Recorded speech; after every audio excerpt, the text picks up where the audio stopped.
The story you most avoid is the story that has real power. Welcome to the show. Tired of the hype about living the dream? It's time for truth. This is the place for tools, power, and real talk so you can create the life you dream and deserve. Your ultimate life. Subscribe, share, create. You have infinite power. Welcome to your ultimate life. Let's get something really clear right up front. That is, every single person has a story. Now, we use that word or that phrase or that framing in all kinds of different ways. Sometimes as an excuse, oh, that's your story. Or even fun. Now, that's my story and I'm sticking to it. You know, that kind of feeling. But the truth is, I'm talking about a deeper story. One we've been talking about for several episodes here. But today I want to focus on one particular aspect. And that is, we all know we have stories. Everybody does, right? And there are stories that we like telling. There are stories that we like reflecting on ourselves. We tell a story and that means something about us. We're good, we're strong, we're intelligent, we're capable. And then there's stories we avoid. There's stories that we're maybe afraid of. There's stories that we just don't like. In fact, I don't know about you, but I used to have stories I hope nobody ever knew, right? Yeah, I've got the Matrix numbers behind me, right? All these numbers flying around, except they're not flying. But that green coding background, secret stories. Well, I want you to think for a minute about the stories that you want to hide. The stories or circumstances or things that you hope nobody finds out about. Now, there's two meanings of story. One meaning of story is simply a recitation of something that happened, some facts and events, some details starting at this time and going to this time. I stood on the corner. I saw 5 cars go by. I went home. That's a story. It has a beginning. I stood on the corner. A middle, 5 cars went by. I went home. That's the end. Okay. There's another way to tell that story, and that is, well, I was bored out of my gourd, and I just decided to go for a walk. I went to the corner, and just as I was ready to cross the street, I heard a car engine loud, and I turned, and there was a car racing toward the corner. So I decided I better hang. And when I went by, the car was such a weird color that I just sat there and I thought about it, just even for a sec, right? What a weird color car. And then I heard another motor. And pretty soon, before I realized it, 5 cars went by. And you know what I noticed? Every one of those cars was a different color. And yeah, you know, there's all kinds of car colors. But 5 in a row, a different color. And then I decided, you know what? It looks like it might rain, so I went home. Now, that's the same story, except there's a lot more detail in it. There's some feelings and there's some reasons and so forth. But it's still essentially a factual representation of things that happened, plus some ornamentation about what I was thinking and feeling during that time. That's another kind of a story. Another kind of a story is like this. I went to the store this afternoon because we needed some groceries. I saw down the aisle my friend, a good friend in the store, and they turned, and I thought for sure they saw me, and then they turned back and walked away and didn't say a thing. I was so devastated. I'm sure that's because last week I didn't take their phone call. I'm sure that I'm on the crap list now. Oh no, I wonder if that'll destroy our relationship. Maybe I better send them, a present, or maybe I should call them and get this cleared up. Oh, I don't know. What if they don't take my call? Maybe I'll wait till tomorrow. All right, now that's a completely different kind of story. Story number 1 was just very, broad outline and some facts. Story number 2 included some thoughts that I had about the different cars that went by. Story number 3 included a bunch of interpretations where I decided, number 1, that my friend saw me. Before that, I even decided for sure that it was my friend. Maybe it was way down the aisle and I wasn't positive, but I thought I was. Then the facts were they turned and then they turned away. I decided that they saw me, where maybe they, turned part way. And even if they did see me, I decided what them turning away and walking off, I decided what that meant. They were frustrated, ignoring, angry, ghosting me. I have a whole baggage now, whole backpack full of rocks about what that meant. It could just as easily been true that they were distracted and just didn't register that it was me down there. And you might think that's nuts, especially if you're really observant. Like Joy, my wife, is when we're driving somewhere, she will notice in other cars people that we know, or if the drivers are women or men, or if they're old or young, or she'll notice all kinds of stuff. And my head's busy, and I didn't notice any of that, even if I saw it with my eyes. So the difference in story number 3 is we invented a bunch of meaning from the interaction. So that's a really powerful and can be really insidious kind of story. Truth, I have no idea if they saw me, do I? I have no idea if it registered that it was me. Maybe they didn't have their glasses on or their contacts in. If that was me, boy, that would be a disaster. And I have gone places occasionally without contacts. If my eye was scratched or whatever. Now, with these kind of contacts I wear now, it doesn't happen very often. But it used to happen maybe once a month. Something would go wrong with my contact. I'd get a piece of dirt or whatever in the eye and scratch my lens. Not my contact, but my eye. And then for a day or two, I couldn't wear them. Or I could only wear one. And that affected my vision. So we don't know if they saw us. We don't know if they did what they thought. We don't know if they were distracted or in a hurry. We don't even know if they thought we saw them. Maybe they were in a hurry and didn't want to get in conversation, and it had nothing to do with snubbing me or you or whoever. So what I want to talk about is the kind of story that carries power. Now, none of those stories carry power except real power, except the third one.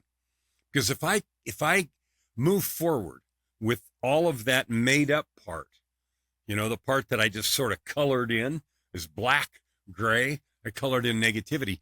If I move forward with that as now my new factual basis, they're pissed off at me, they didn't want to talk to me, and our relationship's in trouble.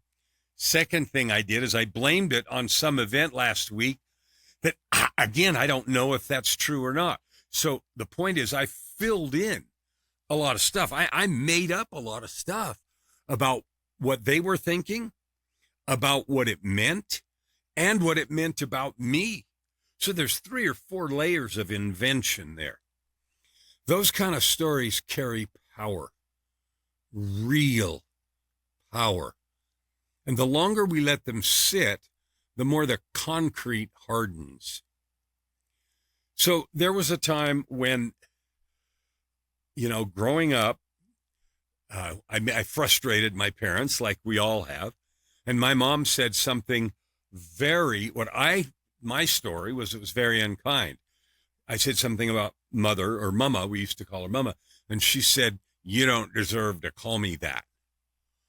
Well, that was the most vicious, unkind, cruel thing in my mind. I was probably 11 or 12 or something like that. Maybe a little older, 13. And it just stabbed me to the core, right? Now, I know she was mad at me for something. Decades ago, and I don't remember what. I took that story, those events, and I crafted a story of cruelty and abuse around that. Now, there were a lot of other things that contributed, and we're not going into that today. But my point is that stuck with me for decades. Now, it doesn't bother me anymore because I know now, and as you do, we say stuff we don't mean. And sometimes it hurts others, and sometimes we can take it back, and sometimes we can't. And even if we take it back, we can't unsay it. So there's emotional consequences. We all know that happens. But here's the thing. I allowed that story to fester and take root in my psyche for decades, and it shaped me for a long time. And again, there were lots of other pieces to it, but we're just going to consider that in isolation for a moment. So here's what I want you to think about. I'm a coach. I write books.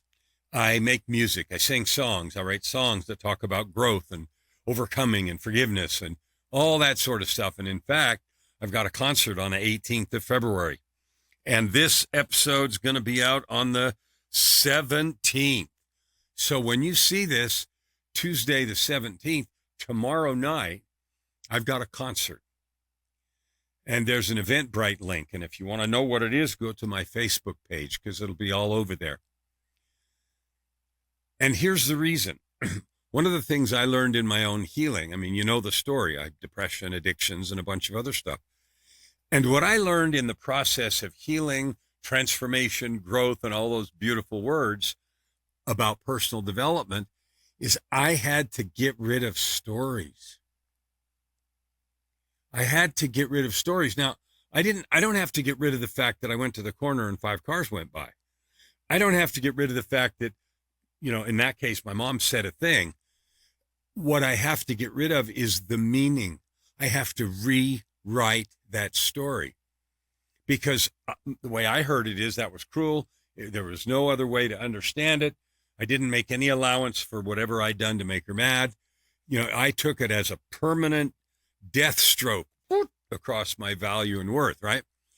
And I can paint that thing entirely differently. I can choose to hear that and say, there's somebody that's really pissed off, frustrated, and mad at me because of what I did or said. I don't even remember now.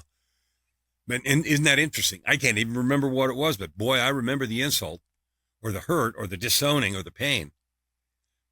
I could also interpret that as a learning. I'm going to learn never to do that. I'm going to learn never to say a thing like that. And I never did to any of my kids. Now, I've had plenty of struggles with them and plenty of other mistakes, but I never made that one. So and there's lots of other ways to interpret that. And I don't mean to pretend it was nice or to pretend it was a kind thing or to pretend anything else. We're not talking about pretending. In every situation, let me give you a funny example. If you buy a red car and you think, I'm going to buy a red car of this brand because I haven't seen very many of those. We all know in the next day, 2, 3, 4 week, we see 1 million of those cars in red. And we're like, I never saw one before because we're tuned to recognize that. So that's confirmation bias, right? We see what we expect to see. Well, I already had a framework of negativity from other things. And so I heard emotionally what I intended or expected to hear. So I want you to take that piece of knowledge and ask yourself this. What if you rewrote your past? I don't mean pretend anything away. I don't mean act like whatever things happened didn't happen. I don't mean excuse anyone's wrongdoing. I don't mean that. What I do mean and what I've done, and as I view as a massive opportunity, is I'm going to choose to interpret the same factual events differently. So one way to interpret that event is, she's right, I suck, there's no redemption for me, I'm a dirtbag. And the rest of that kind of sense. Another way to interpret that is, she said that, she's mad, she doesn't mean it, she hasn't said it before, and I'm not going to let that color any of my opinion of my worth. Now, when you're a kid, you don't have that facility, right? It's rare to never that you would have the presence of mind or the training or the introduction to ideas. We take things at face value, so they hurt. But the minute we start taking responsibility, here's what I know. I reinterpret all of those events. I interpret them now as learning opportunities. I don't pretend them away. I don't pretend they weren't hurtful or mistakes. but I choose to learn from them. I choose to say, you know what, I'm taking that as a benefit. I'm taking it as a blessing. I'm taking it as a piece of resilience powder, right? Something like that. All right. So why would I talk about this? Well, there's a superpower, and this is awesome beyond awesome, that we all have to rewrite the story. And I don't mean rewrite the events. I mean rewrite the way we interpret those events, the meaning, the color that we ascribe to those events. Now, why would that matter? Well, it matters for a lot of reasons. First of all, it matters because I no longer have to buy into the bullshit that I'm a bad guy. I'm worthless. I'm all those things, right? I don't have to buy into that. I didn't know it at the time, but I do now. I know that does not mean that. Okay? So here's and that's a tool that we get to have. Another benefit is this. When you and I choose to rewrite the meaning of our past events, now hear that carefully. If I choose to rewrite the meaning of those things, they no longer mean that I'm this or that, bad or worthless, or they no longer mean that. I rewrite the meaning. Then I have even more power. One, I stop hurting. And two, I begin to find a gold mine. And what is the gold mine? The gold mine is the truths, the lived experience that I have to share with you or with others. See, as long as I'm interpreting events in my life in a negative way, that they actually mean these horrible and difficult and hard and awful things, as long as I carry that interpretation, I'm not very much help to anyone else. As someone who's lived life and got experience and, can be a friend or a coach or whatever, I can't carry much power there because I'm still carrying the dirt, the turds in my punch bowl, as it were. The minute I rewrite that and say it does not mean that at all, instead, it means I'm resilient, I'm powerful. It means I have the ability and have chosen to forgive mistakes, even if they were mistakes, bad mistakes, wrong and hurtful. I can choose to forgive. I can choose that whether they ask for it or whether someone wants it or not. I can choose to do that, and I can toss away that. So here's what I meant when I said in the beginning, the stories we avoid are the ones that have the most power. They really are. And here's why. They're those kind of stories.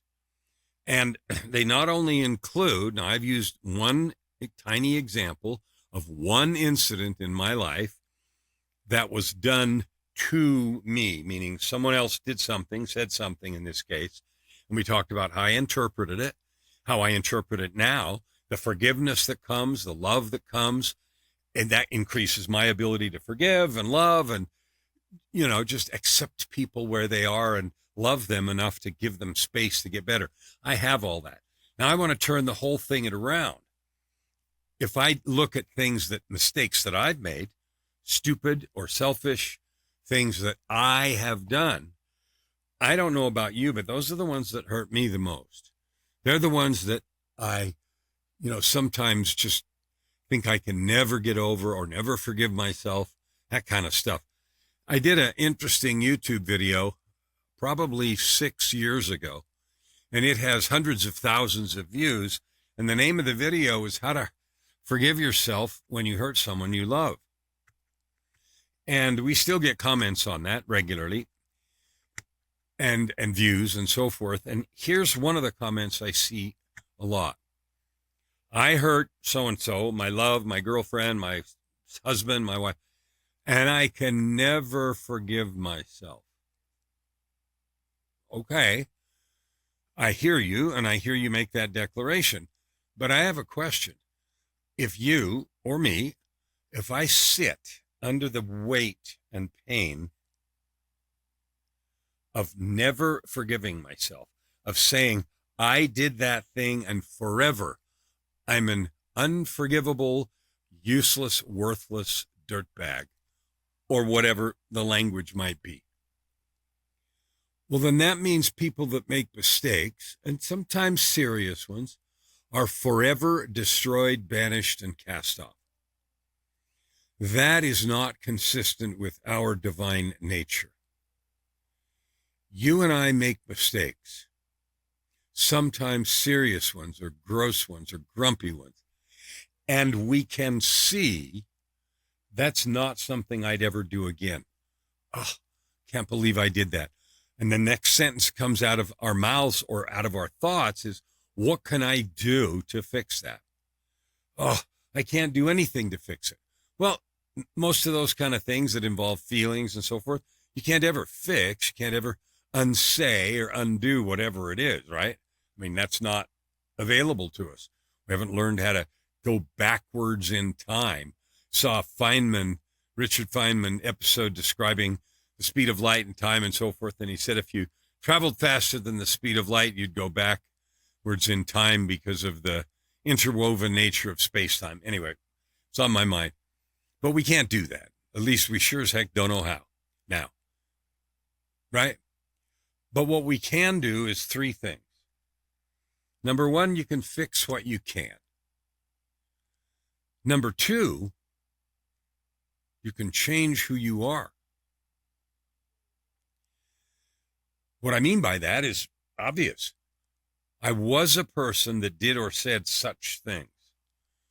I am no longer that person that does or says such things. So that's two. And the third thing you can do is forgive yourself and add good to the world. Now, that's a compound thing. Forgiving yourself is simply acknowledging our own common humanity.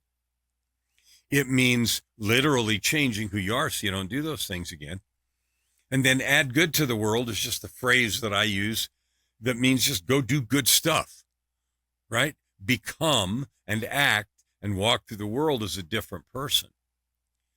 So the forgiveness part, forgiving others, forgiving yourself, everything, all the time, everywhere, not as an excuse. And the forgiveness is empty, hollow, and useless if you don't change who you are. You know, that cycle of abuse that they talk about where, you know, someone does something abusive and then they feel bad and then they apologize and they give gifts or do a bunch of stuff and then tension builds and they do it again. That's not changing who you are. Changing who you are, depending on what the thing was and who, you know, the situation, you might need to go get some help. You might need to see a shrink. You might need to do a lot of stuff. But the changing who you are is integral. And when you do, as you do that, and after, you add good to the world. Now, why did I say this all had to do with the story you're avoiding is your most powerful asset? Here's why. Because those are the stories we avoid. The hurt, right?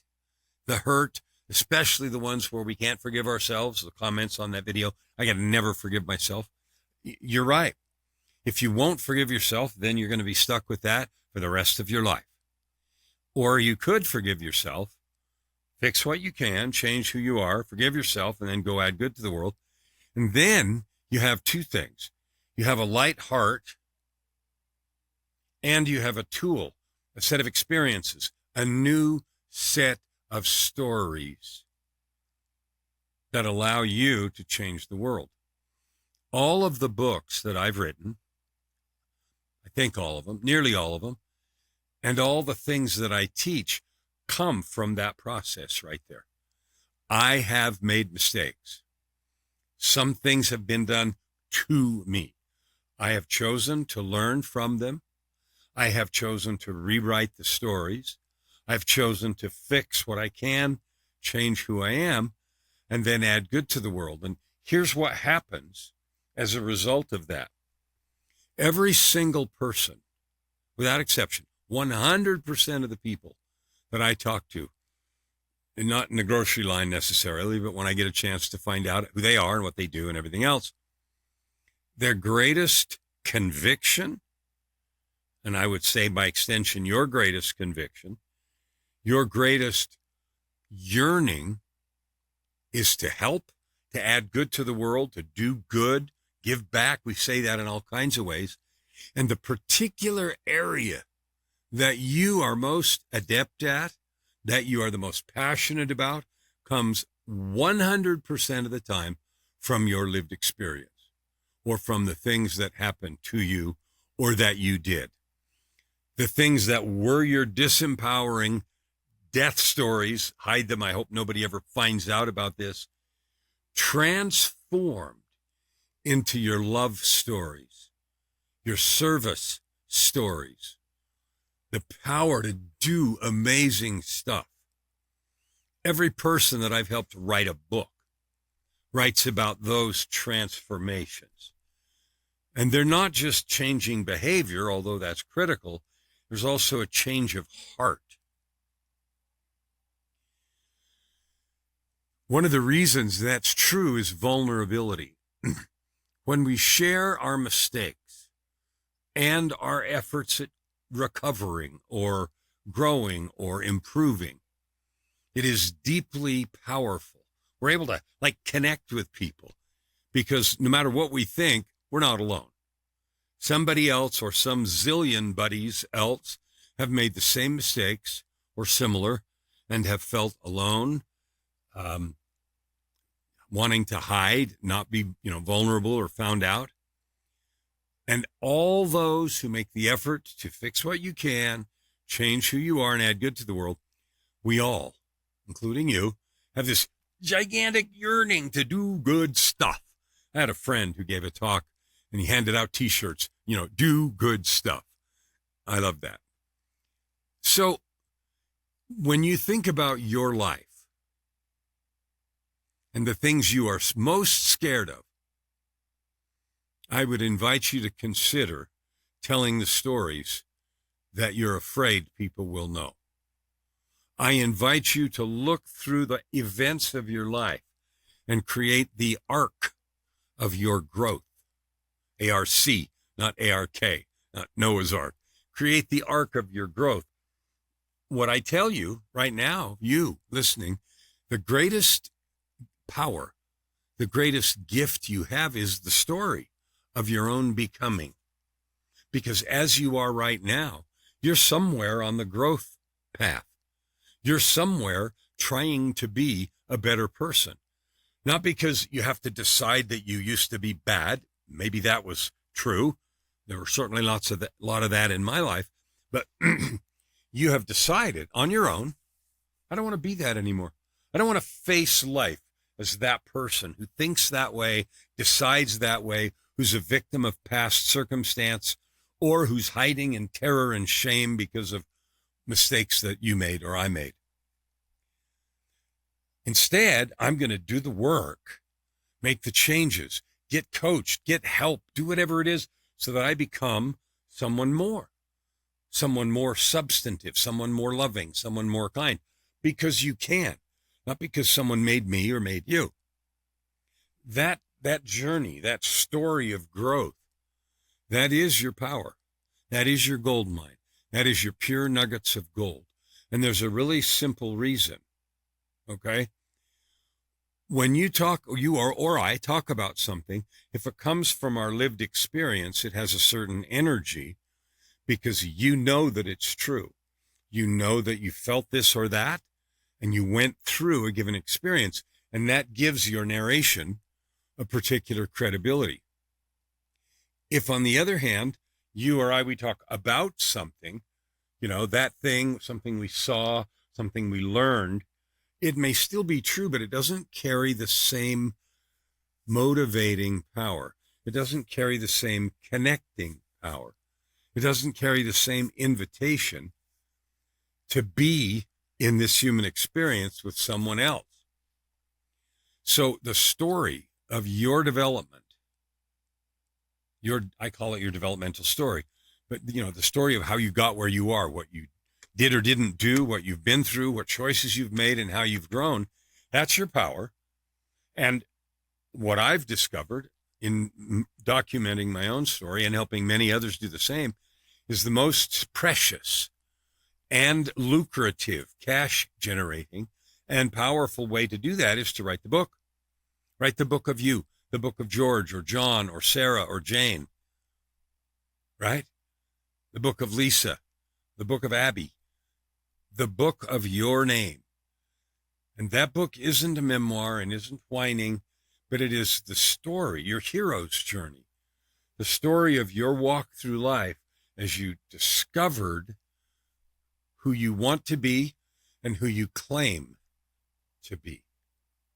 That is your power. Now, I'm holding a book challenge on February 23rd through 27th, which is just a week after this comes out.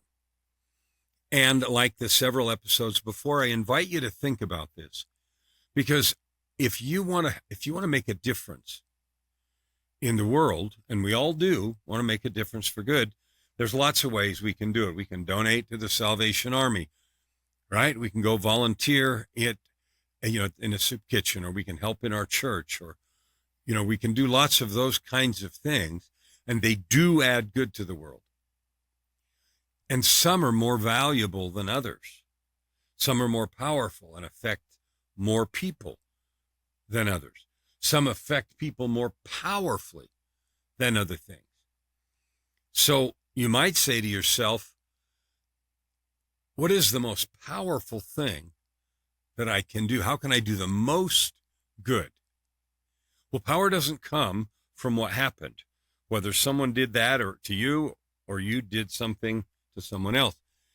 The power comes from what you make of it. And what you made of an event in the past, yesterday, a year ago, a decade ago, or 50 years ago, what you made out of it then doesn't have to stay the same. And that was the point of my initial illustrations. If I took a whole bunch of events in my life and decided it meant all this bad stuff about me, it would be really tempting to just crawl in a hole and drink or do worse, right? But if we change that narrative, we are liberated, and we have a fistful or a tool belt full of tools to serve others. So I want you to go right now to a URL. It's called dreambuildwriteit.com. Dreambuildwrite, like writing, dreambuildwriteit.com, and sign up. Sign up for the book challenge. It doesn't cost anything, but it will be the most revelation-filled week of your life. It's an hour a day for a week, so you do have to attend. There has to be some time given. It will blow your mind. It never ceases to tickle my heart, actually. I was going to say amaze me, but tickle my heart. The number of times that people say to me, I don't have a story. I got nothing. There's nothing I got. My life isn't exciting or interesting in any way. I got nothing. And then I ask some questions and we talk a bit, and it becomes very obvious that that's not true. They do have a story. They do have a passion and meaning. And it's easier than you think to figure out what it is, figure out how to write a book about it, figure out how to turn it into products, services, how to serve with it, and how to make money. Because you're creating value. You're creating attention. Money follows value, and it also follows attention. Now, following attention isn't always the good thing, because we know lots of crazy people that are doing things to get attention, and then they end up with book deals and so forth. I'm not talking about that. I'm talking about pure, good attention, intention. Money follows that too. You and I are sitting at a time in the world, a history of the world, where we can do more good for more people than maybe any other time. Because of the internet, because of AI, because of the ability to reach people, and because of the isolation that's happening, the negativity in the world. Voices of light and voices of truth are so needed and so powerful at this moment. Here's the other thing. When you or I talk about something over there, something we know or saw or whatever, it carries, power. And if you're trustworthy, people believe you. If you tell a story about your own growth from inside in a vulnerable way, that's scary. It carries power. People know you're telling the truth, and it means something. There's a term called resonance, and you've heard that, right? If you hit a tuning fork and touch the back of it to something like a glass or a piece of metal, pretty soon that glass or piece of metal is vibrating at the same frequency. That's resonance. Your soul and my soul, we have resonance. We resonate with truth, and we know when things are true and when they're BS. The thing that gets in the way is we sometimes are scared to tell the stories that matter the most. We're scared people won't like us. We're scared if they only knew that I had done this or whatever, they'd hate my guts. Right? Earlier, years ago, 100 years ago or something, being born out of wedlock, being a bastard, so to speak.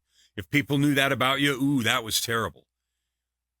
Okay, we still carry those kinds of things, not about that so much, but all kinds of stuff. It's not true. People love someone who gets back up. People love to know, be associated with, and learn from those who refuse to lay down and quit. How many movies, how many books and stories of all kinds have been written about those who simply won't quit? That is you, if you choose. The kind of work, vulnerability isn't just about what you say, like saying something about myself that nobody knows. It's way more about how hard that was, what it costs me to say it. I saw that definition the other day, and I really liked it. It's more about what it costs you in your heart to say it. The things that cost you the most are the things that give you the most power. So I invite you right now to go to dreambuildwriteit.com. We develop that power for you fully in the school. Now, this video today, this episode is sponsored by the School of Transformational Authorship and Creation. The School of Transformational Authorship and Creation is the sponsor of the Dream Build Write It Challenge. I challenge you to look inside yourself and realize the story you're afraid of is the one that gives you the most power. So ask yourself some questions. What story you keep dancing around? What would change if you integrated that story into your life? This happened, it did what it did. I am no longer that person. No matter who did whatever they did, you or someone else. It is possible. Forgiveness is real. Change is real. And the truth is, you might help 1, 2, 10, 100, or 1,000 people if you choose to do that. Meet me. DreamBuildWriteIt.com. I'm grateful that you are here. And you know what I'm most grateful for? That you're one of those people who says, I'm going to make a difference in the world. I'm going to give. I'm going to love. I'm going to serve. I'm grateful because I know that about you, or you wouldn't be here. I also know that you are worth anything it takes to completely express and expand your soul. I know that without question that if you make the choices and do the work, you can start today living your ultimate. Never hold back and you'll never ask why. Open your heart and this time around. Right here, right now. Your opportunity for massive growth is right in front of you. Every episode gives you practical tips and practices that will change everything. If you want to know more, go to KellanFluckigerMedia.com. If you want more free tools, go here, YourUltimateLife.ca. Subscribe. Share. Stand with your heart in the sky and your feet on